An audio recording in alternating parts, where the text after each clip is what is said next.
Hello everyone, hi. My name is Andrea and I'm a certified health and life coach working in Northwich. Nice to meet you. I specialise in helping people who live with chronic illness and they're basically exhausted on the floor. They've tried loads of things, nothing's working, one symptom after another, and they're also trying to juggle a busy life.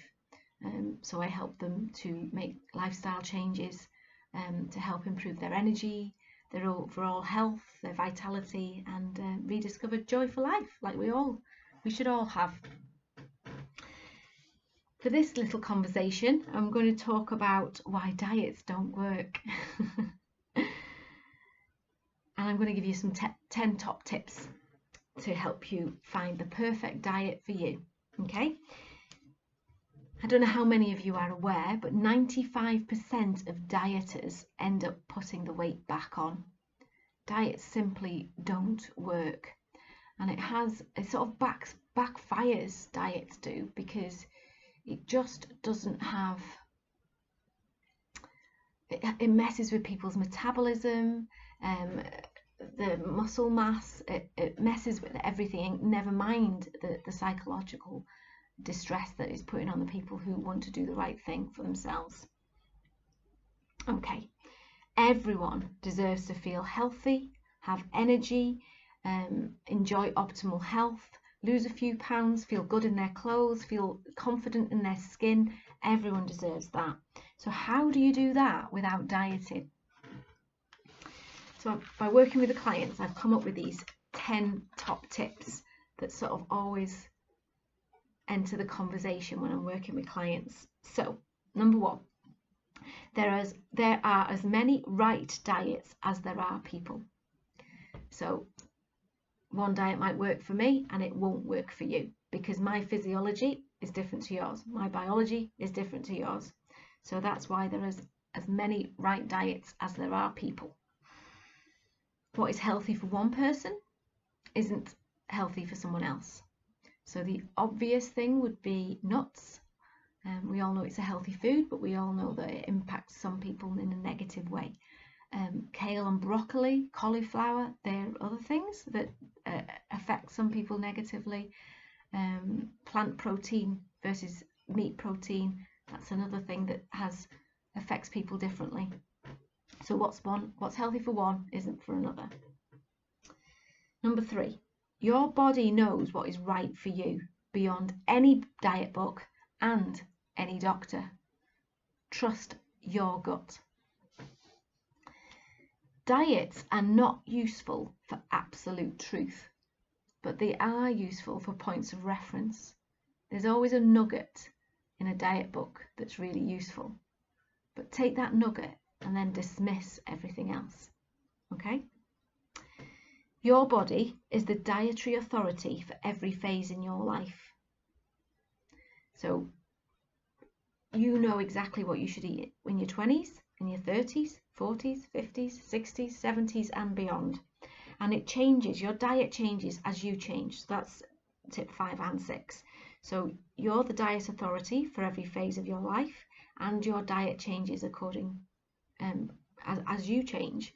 So you know, just because you could eat 5 takeaways when you're in your 20s, you can't do that in your 50s.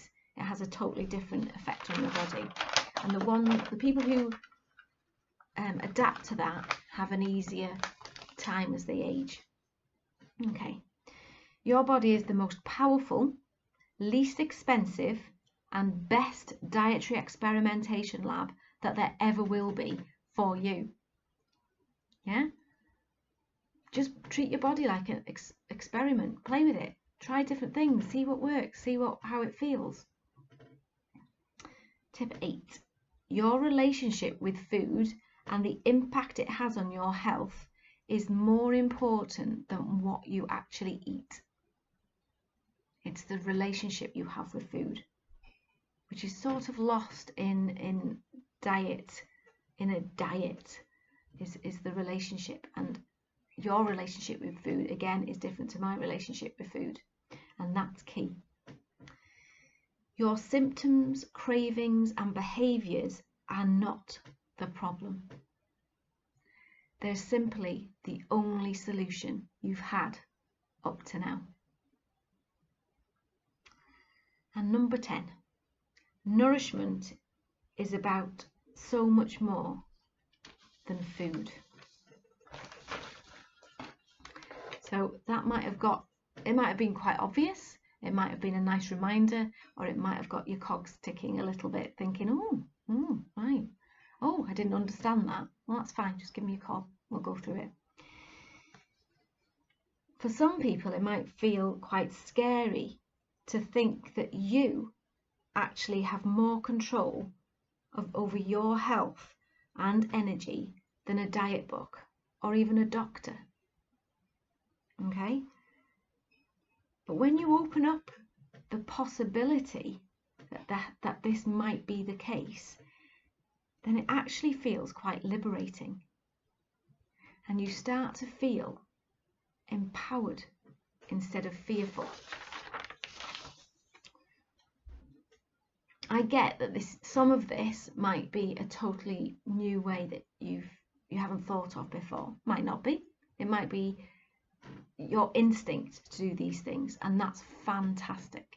But for some people, there's such a mental block for some people around food that it might have just opened up a little can of worms and it might be a completely different new way of looking at food.